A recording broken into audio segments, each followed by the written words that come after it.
Hello అండి. నేను ఈరోజు ఒక ఉప్మా చెప్తాను. అది ట్రై చేసి చూడండి, బాగుంటుంది. ఫస్ట్ కరాచీనూక వేసుకోవాలండి. ఒక గ్లాసుడు చూడండి చూపిస్తున్నాను. ఒక గ్లాసుడు కరాచీనూక వేసుకొని వేపేసిన తర్వాత మళ్ళీ 2 గ్లాసులు సేమియాలు వేసుకోవాలండి. అవి కూడా వేసుకొని వేపేసుకోవాలి. బాగా వేపేసుకొని తీసుకొని పక్కన పెట్టుకోవాలి. ఇది కూడా వేపేసి తీసుకున్న తర్వాత ఇంకొక స్టవ్ మీద ఇంకో మూకుడు పెట్టుకొని దాంట్లోని ఆయిల్ వేయాలి. 2-3 స్పూన్లు.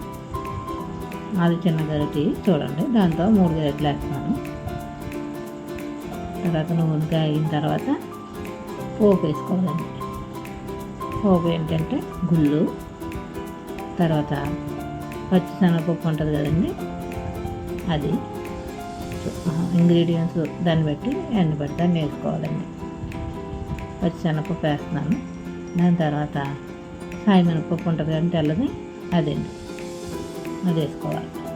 అది వేసుకున్న తర్వాత ఆవాలు మనకి ఎన్ని కలిపితే ఎన్ని పడతాయో తెలుస్తుందండి. కొన్ని ఆవాలు వేసిన తర్వాత కొద్దిగా జీలకర్ర చూడండి, ఒక జీలకర్ర. తర్వాత ఆనియన్స్ కట్ చేసి పెట్టుకున్నాయండి ముందుగానే. ఆనియన్స్, క్యారెట్, టమాటా, పచ్చిమిర్చి వేసుకొని కలుపుకొని బాగా కలుపుకోవాలండి. మగ్గాలండి, ఇది కొంచెం టైం పడుతుంది. కరివేపాకు అయిపోయిన తర్వాత చూడండి టమాటా కట్ చేసి వేస్తున్నాను. కొద్దిగా సాల్ట్ వేసుకుంటే తొందరగా మగ్గుతుందండి. కొద్దిగా సాల్ట్ యాడ్ చేసుకొని కొంచెం మగ్గడానికి కోసం బాగా కలిపేసుకున్నాక టమాటా కూడా వేసేస్తున్నానండి. టమాటా కూడా వేసిన తర్వాత ఇవన్నీ బాగా మగ్గాలండి. బాగా డ్రై అయిపోయిన తర్వాత కొంచెంసేపు అలా చిన్న మంట మీద పెట్టి లో ఫ్లేమ్లో మా వీడియోని షేర్ చేసి కామెంట్ చేయండి నచ్చితేని. చూడండి మగ్గింది. వాటర్ వేస్తున్నాను. ఒక గ్లాసు ఉప్మా ఉంది కదండి, దానికి 3 గ్లాసులు నీళ్ళు వేయాలండి. తర్వాత సేమియాలు 2 గ్లాసులు తీసుకున్నాను కదండి, దానికి 2 గ్లాసులకి 2 గ్లాసులు సేమియాలకి వాటర్ యాడ్ చేసుకున్నాక వాటర్ అలాగా మొత్తం 5 గ్లాసులు వాటర్ అండి. మొత్తం ఏ గ్లాస్తో అయితే కొలుచుకున్నామో దాంతో వేయాలి. తర్వాత ఉప్పండి, కల్లుప్పు తీసుకున్నాను. కల్లుప్పు వేస్తాను నేను. కల్లుప్పు టేస్ట్ వేరేగా ఉంటుందండి. కల్లుప్పు వేసేసి సరిపడంతా బాగా కలబెట్టేసుకొని మూత పెట్టుకోవాలండి.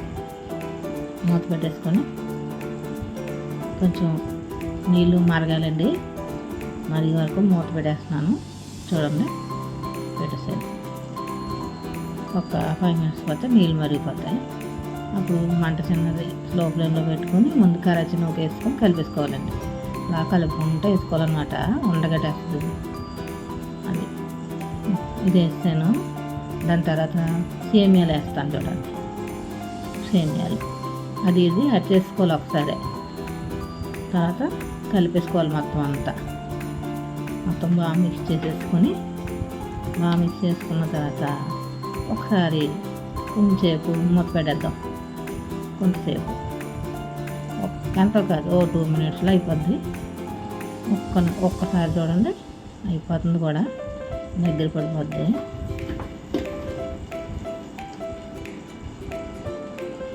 నచ్చితే ఒకసారి ట్రై చేసి చూడండి, బాగుంటుందండి ఉప్మా. ఇది కూడా ట్రై చేసి తిని చూడండి, ఎలా ఉందో కామెంట్లో పెట్టండి. మూత పెడుతున్నాను చూడండి. మూత పెట్టాను అంతే. ఒక 2 నిమిషాలు అయిపోయింది చూడండి.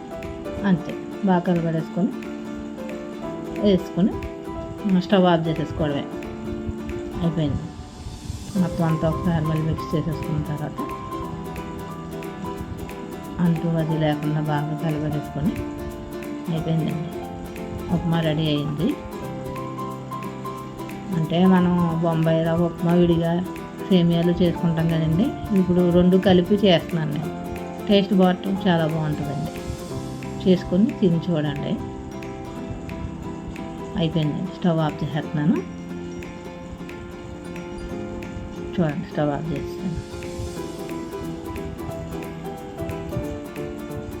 ఆ ఊడికి పెట్టాను, చూస్తున్నాడు, తింటున్నాడండి మా అబ్బాయి. అదిగో బాగుందంట.